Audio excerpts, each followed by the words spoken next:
All right. Hey fam. Welcome to the Flirty 15. I am your host, Heidi B. I'm a speaker, author, and relationship expert, and I'm coming to you every day on IG Live for 30 days to talk about all things love, dating, and relationships. So I definitely want to use this platform and this format, hey girl, to connect with you guys, to speak to issues that you're struggling with in your own dating, love, and relationship lives. And also to give you an insight into what my entire philosophy is around dating, love, and relationships. So that is who I am and what it's about. And some of you are joining me for more than, you've been here for more than one day, which is so awesome. Thank you so much for that. Totally appreciate it. And today's topic, we're going to talk about an entirely new approach to dating. So what I like to use this format for is to tell you a little bit about my experience and then give you some tools that you can use in your own. When I was dating from a place of fear, scarcity, gotta meet my 5-year goals, gotta follow the linear social script, must find boyfriend to turn into husband, to turn into house with white picket fence, with 2.5 kids, with blah, blah, blah, right? I mean, just the anxiety in my voice of listing off this stuff on the linear social script gives you the idea of like this kind of impending doom.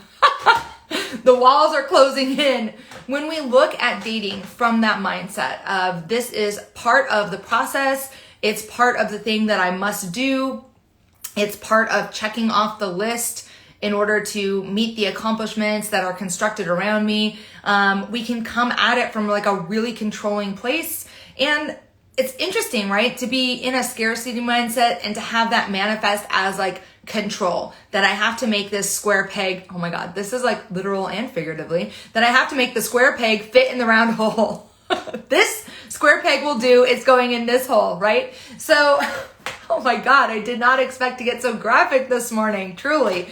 So there is this approach from the scarcity mindset. There are so many different types of scarcity mindset. So the one I've just outlined is the scarcity mindset of like needing to conform to the linear social script, needing to conform to the construction around us. There's also a scarcity mindset of like, I'm getting too old for this. What if no one likes me? What if my body is too big? What if my hair is too dark? What if my skin is too dark? What if like the fear around, there's a scarcity mindset that's related to fear around who we are and a lack of self-love or a lack of love around who we are, right? So there's that type of scarcity mindset. And really, for me, anytime I lived in either of these scarcity mindsets, I found myself reaching for control in my dating situations. And for me, the extension of that was that I controlled my dating life by dating people who were unavailable, ultimately self-sabotaging my life, and my love life in particular. So I want to talk about a possible shift out of this. The first thing that was required for me was to come to a place of acceptance, neutrality, self-love for me. And that's an ongoing process, right? So it's not like, oh, I just did one personal development course and I filled out one packet and now I love myself. If only it were that easy, right? The journey to neutrality around self, body neutrality, body positivity, self-love, self-neutrality is really one of 2 steps forward, 1 step back, and practice. And especially, we get the opportunity to kind of exercise those muscles and to practice a little bit when we're in the dating game. But before I really had any success dating in a way that was a new mindset, that was not scarcity focused, I had to do a little bit of work on self. So some of you may be out there like, I already did the self work. I'm good. I love myself. I'm ready to roll. In that case, we're good to go. Some of you may be out there going, oh, damn, dang, Gina, I got some work to do. And that's okay too, right? It's important that we take the time to, figure out what our wounds are, to figure out where we can come to a place of acceptance around them, to build some tools around them, and to be in a place of neutrality around our bodies. And then maybe even further into like, I'm the baddest bitch here, right? And that's a great place to be when we're headed out to the dating world. The one thing I would caution against would be some of us really like to live in the personal development, personal growth world where we're like always working on ourselves and we're kind of in this self-centered storm of like, got to do this work on first I have to work on myself in my business, then I have to work on myself in my partnership, then I have to work on I have to work on myself on dating, then I have to work on myself on my inner child, and we just stay in all this work and we never practice it. And so I would just say, like, be mindful about all the work that you're doing, and then give yourself the opportunity to, you know, flex those muscles, to get out there with the flex, to practice it, to practice all the stuff that you're learning about yourself. So what is this mindset? What is this new approach to dating that I'm giving to you in today's Flirty 15? The new approach to dating that I'm giving to you is I'm going to ask you to start to think about dating in terms of an information gathering process. So instead of it being mission driven, I'm going to find this guy, he's going to be the guy, he's going to fit square peg round hole. I'd like for you to start to think of it as an adventure in gathering information about someone else, in assessing how well that information integrates with what you know about yourself, and then deciding whether or not you want to go out on a date again. So in my old life, when I really struggled with dating, I never did any information gathering, truly. I mean, I was the kind of person that would go out with a guy, go home with them, and then be like, oh, we slept together, so now you're my boyfriend. And then 6 months later, be like, wait a minute, I don't even know this guy's like last name. You know, I don't know anything about this guy. I don't know. I may or may not.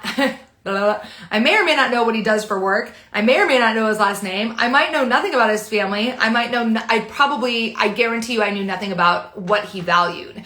And so figuring that information out is important. I bristle a little bit at the word values. What do I value? What does he value? Because I think it sometimes has like this conservative connotation. We talk a lot about, I think there's a lot of discussion around like conservative values. And so I'm asking you to divorce the word values from any kind of conservative implication that it might have, and to just start to say, what do I value? What do I need? It's like kind of what do I prioritize? What are my ideals, right? There are some other language we can use around it.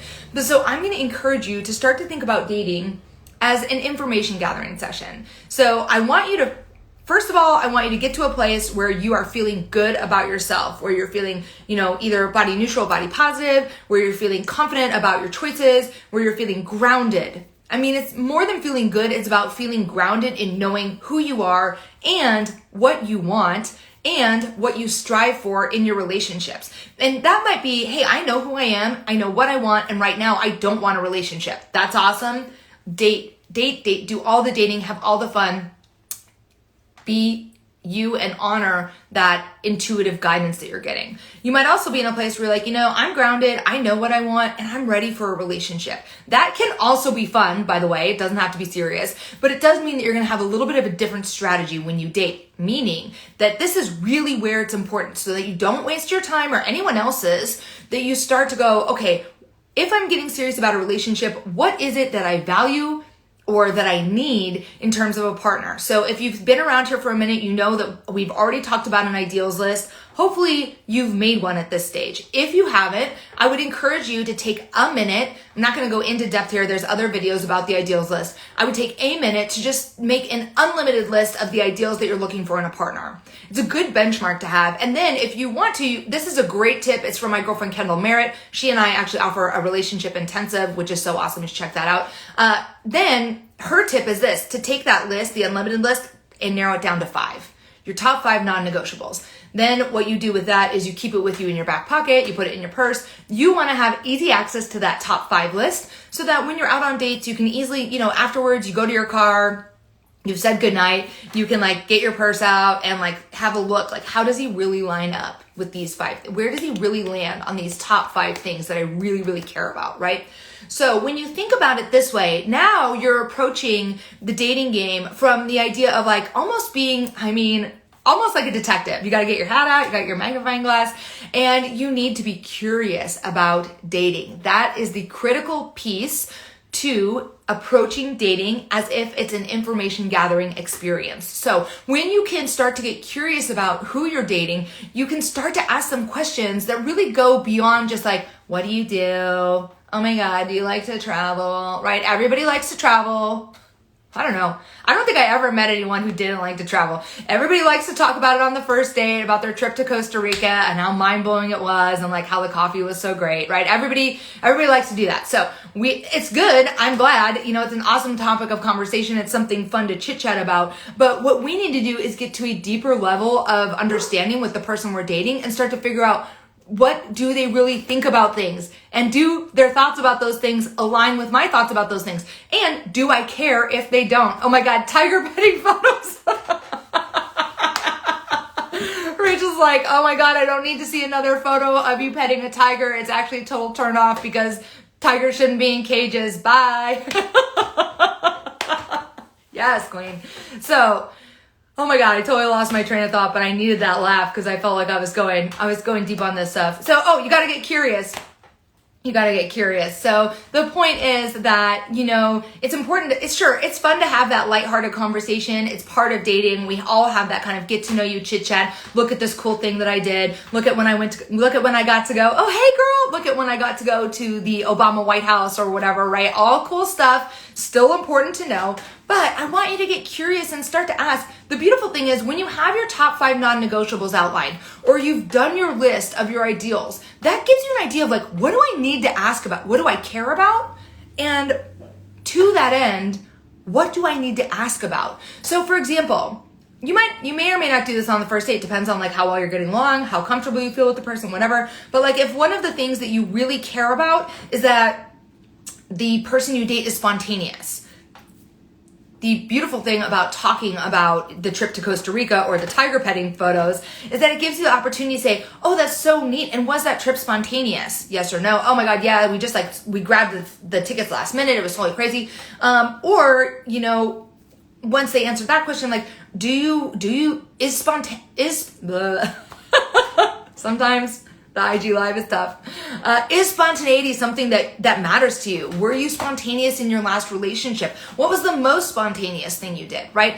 Having the outline of the values that you care about, the things that are important to you, gives you some structure to be curious about the person you're dating and to find out more information about them. And not just like bullshit information, like information that matters to you, right? And so the beautiful thing about that is, you know, the night's over, you've parted ways, you've pulled out your list, you got to see where this person kind of fell on some of these things, these dimensions, these values that you are looking for, and you get to go, okay, is this aligned with what I want?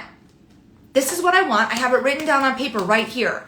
This guy was super cute. He had dreamy eyes. I could stare into them all night long, but you know what? He's not what I want because the tiger petting photos, they put me over the edge. I'm not interested, right? Sometimes like we end up hanging out with somebody for longer than we mean to just because they're like so dreamy. And look, there's nothing wrong with that. But when we're dating and we're looking to be in relationship with someone who really honors and is aligned with our highest ideals, we don't have time to be just hanging out with cute, dreamy guys, right? And it's important for us to trust that like the cutest, dreamiest guy is also going to be a guy. There's also a guy out there that embodies the ideals you're looking for and is also cute and dreamy, right? So it's a good opportunity to get curious, to get some information about the person you're dating, to integrate that information with your ideals list or your top 5 non-negotiables, and then to decide, do I want to go out again? And the most empowering thing I think I've learned over the last 10 years would be you're always allowed to change your mind. Whether you're on the 3rd date with this guy or you've been dating for 6 months, it's never too late to go, you know what? I've really looked at what I'm looking for and this doesn't align for me. And so I have to move on to, you know, my next adventure. So anyway, I know that you guys got something out of that because that was some really good stuff. Thank you so much for joining me today. I am so thrilled to be coming to you every day. Look, I need to let you guys know 2 things. Tomorrow I will be on earlier than 10 a.m. I have something I can't get out of at 10. I can't reschedule at 10 a.m. So I'll be on here a little bit earlier, but of course I'll post it to the grid and to my stories so you'll see it there. Also, in the meantime, if you haven't yet, definitely swoop over to Amazon and grab a copy of my book, Relationship Ready, in paperback, on Audible, or on Kindle. And until next time, also DM me any questions that you have. I love coming to you with content that I've created, but you know, the platform here, the format here is so that I can help answer anything for you. Oh, hi! That that you have on your heart around dating, love, and relationships. So send me those DMs. Let me know what's challenging for you, what you are so over, and I want to see if I can help you out. So I will talk to you tomorrow, and I can't wait. Bye.